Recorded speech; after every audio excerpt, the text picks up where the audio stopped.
Rick, how do you feel like you guys handled the ball pressure from Georgia? One, just so much respect for Mike White. I mean, I think he's truly one of the great coaches in the country, and I've always had great admiration for him, and really hard team to prepare for because he's just going to get the most out of his guys. I think he's got a really terrific basketball team. And we expect if both teams can play to their ability, you're going to be in games like this. But overall, for the most part, we handled the pressure, and they were obviously did a great job of not letting us get into a flow as much as we'd like to. And again, that goes back to Mike and his staff. And, they're switching back and forth, and which, believe it or not, we were kind of, they went zone, we were kind of okay with it because we had some guys out there playing a lot of minutes. And, but we were fortunate in a lot of ways, but really happy for our guys. They fought hard, and again, Georgia's a really good basketball team, really hard to guard, and just anytime you can get one like this, we've got to be better. We had too many empty possessions the last couple minutes in, and I got to take the blame for that. We can't come up empty or force up shots. We're getting into our actions way too late. And again, it was hard to communicate on that end sometimes, getting the guys to get to it, but they did a great job. One of the last possessions out where they were just going to take Nate and Jacoby out and make somebody make a play, and we got fortunate. I guess Bishop thought the shot clock was coming down and JP was able to get it. That was a big play. That was a big one, but again, just happy for our guys, obviously. Happy for all of us. What do you coach defensively on that final possession for Georgia? Is it to the three-point line? If they get to the rim, just don't foul? Like, what's the coaching point? Well, with that much time, we were thinking they could take it to the basket like they were. We were switching, and they did a nice job of keeping the guard back, and the guard was getting down the lane on our post player and get to the rim. We were going to switch out and weren't going to foul again, and we were just switching. If they're going to shoot a three, we wanted to contest it. But early we were thinking we just got to guard, and our guys did a really good job. They really did a good job. How do you make sure that no one fouls at the rim there? Do you emphasize that? Yeah, we told them, we bailed them. I don't want to say bailed them out because that takes away from what they did. They kept putting fouls on us at the basket, going down, playing off 2 feet, getting by our guards. And again, they've got good players. They're hard to guard. But the last one, we were standing in front. And you know what I'd like to say to you, when it gets under 5-3, somewhere in there, 5-4, we could foul before they get the three off. But there's so many other variables that come into the game, and we just feel like that we're going to try to go down and give us our best defensive effort and see if it's good enough. Do you feel like this team grew up quite a bit these last 2 games? I hope. We came back from Alabama, had some good days' work, and really good team. And Mike does a great job, man. I'm telling you. And we just got our guys. I think they understand that at this level, if both teams play to their ability, there are going to be games like this every night. And if you don't play, you're going to get beat and get embarrassed. And but we got a long ways to go in some areas. But I always use that saying: "Proud peacock today, feather duster tomorrow." You feel good right now, but you can't enjoy it very long because you got to turn around. You got a really good Auburn team coming in, and then. As good as you feel tonight, it can be over like that. So it's a matter of understanding you're in the grind of a college basketball season. I think with maybe 6 weeks to go, and this is where separation starts to happen. And we've got to keep getting better. What do you like most about JP tonight? Again, when he starts rebounding, he does a good job talking, and he did. He came up big. When he goes up and gets it with 2 hands, he's really a force. The more he's out there, again, the better he's going to get. He's missed a lot of basketball, but really happy with him because he's doing the things that we need him to do. You mentioned the play on the the Bishop pass shot, but his 2 baskets there to start overtime after y'all had kind of struggled offensively down the stretch. How important was that to get y'all back in a rhythm? Well, it was, when we do, I mean, we feel our post guys can score, but, you could tell he got lost in it and playing, and when he does that, he's really good. When he's oftentimes way too hard on himself.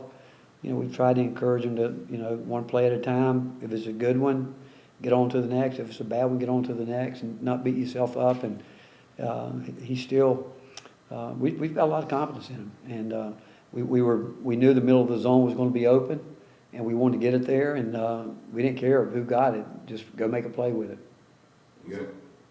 You guys had 26 offensive rebounds and 24 second chance points. JP and Felix sort of, big contributors to that. Just how much does that help your offense? Well, it's a big part. It's probably our best offense, and I think everybody knows that. With our size, we get to a point, and a couple of times a night we discuss, well, maybe we should go small, but you know what? And putting 8 at the 4, but I just feel like this is who this team was built to have, those big guys out there, and the more they're out there in these situations, learning how to guard when we have to start switching, which we did. That's the way for us to go right now, and by that, it gives us an advantage on most nights that we can get to the glass. You mentioned after the Alabama game that this was JP starting was kind of the plan, or what y'all thought it would end up being. And how much of making that decision to go to him was to try to get more out of him, as opposed to maybe just him by far being the best guy in practice? Well, he asked a week or 10 days and go, what he had to do, and we told him, but we've also told him before, but he started doing it. And you know what? He loves to play. With these games, you should have heard him in the huddle right before we're getting ready to start overtime. You could tell he's loving it. Like, let's go, let's play all night, and that's a great thing about him. And he's just getting started too. And I think the more success he has, the more he's going to climb that plateau and keep going. Because throughout the year, you do hit plateaus, and can you keep climbing? Or if you just stay there, you're going backwards because everybody else is getting better. But I'm happy for him. We've always loved him. We've always believed in him, and we just know that. He knows it. I'm going to tell him tomorrow. There's still more. He's raised the bar to where he's doing what we know that he can do, but now we expect him to raise the bar even more. How important is Bishop and Nate to y'all's rebounding efforts? Huge. Bishop was, I think, averaging 5 rebounds coming in, and I think Mike and them were really prepared to not let Nate get isolated up over there. But Nate is getting so. I've told you guys, I think he's been great all year. Everybody, I don't know what they expected, but for a guy learning to play on the perimeter, both offensively and defensively, is a hard thing to do. At coming into this level, knowing that you got a huge target on your back every single night with somebody trying to go after you. And but Nate, he is really starting to see the game. I love watching him right now talk to the guys. Like during one of the timeouts, I said what I said. He circled them up, and he took control. He said, and he said, listen, here's what we're doing. And he repeated exactly.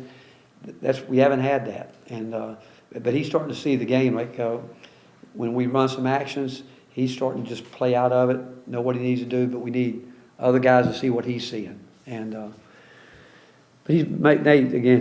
He's been terrific. He's I can't read this. It's too dark here. What did he have now? How many points? 19 points, 6 rebounds, and 3 assists. How many fouls he draw? He normally does a great job. 6 fouls. But again, he's starting to understand the whole thing too. As the more and more he plays. How exciting is that for you as a coach when a player with his talent starts to see and feel the game that way? I'm excited for him because he's such a great human being. And when we talked about the recruiting process, and I told him it was going to be hard. I can tell you the last conversation before he committed to us, I said, Nate, this is what we want you to do, but it's going to be really, really hard. And it might take you 6 months to really understand it. And the other night, Coach Caldwell said to me, he said, I remember a statement I made to Coach Caldwell. He said back in September when we were talking about Nate, I said, it might take him to the middle of January to figure this out, but he will figure it out. And you can see, I really think starting at the Florida game, where you just saw it in a way, and I wish I knew what he did or didn't see, but going into that game, he just has had a totally different perspective.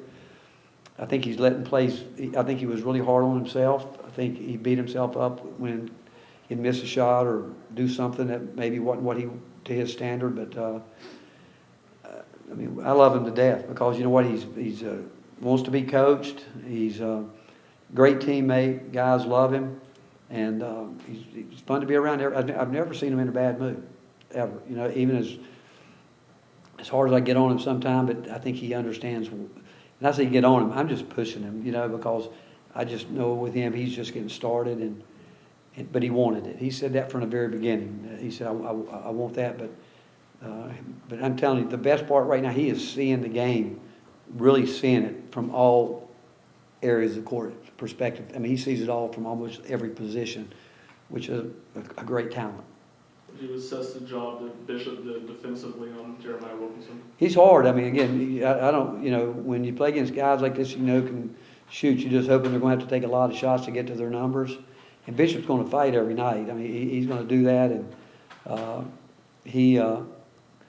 but he would tell you he can't do it. The big guys don't do their job because these guys got so much wiggle, and they can shoot it.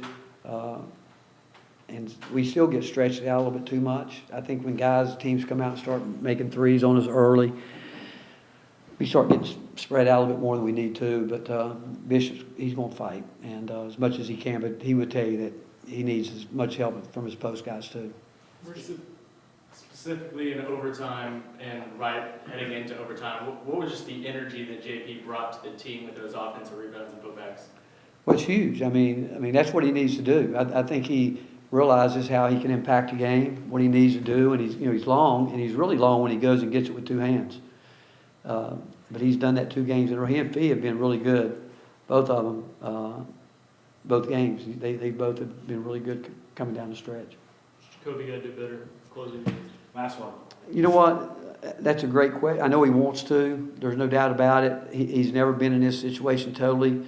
And I told him he's got to over dribble the ball. We get him set up. Jacoby Gillespie has, I promise you, as good a mid-range game as anybody in the country. He don't want to utilize it, and he keeps going too deep, getting himself in trouble, gets cut off. Now the clock's getting down, and it's hard. He's putting more pressure on himself, and then putting us in a tough situation. It's experience, but he's just he's got to be willing to shoot his shots, and he's got a lot of confidence getting to the rim, finishing, which I'm good with that too. But there's certain times, because you see the rebounding, if he gets it on the glass, we got a good chance to go get it, and that's all I tell him. Sometimes you just got to get it up there, and we'll go rebound the ball. Thanks, Coach. Thank you, guys. Pleasure.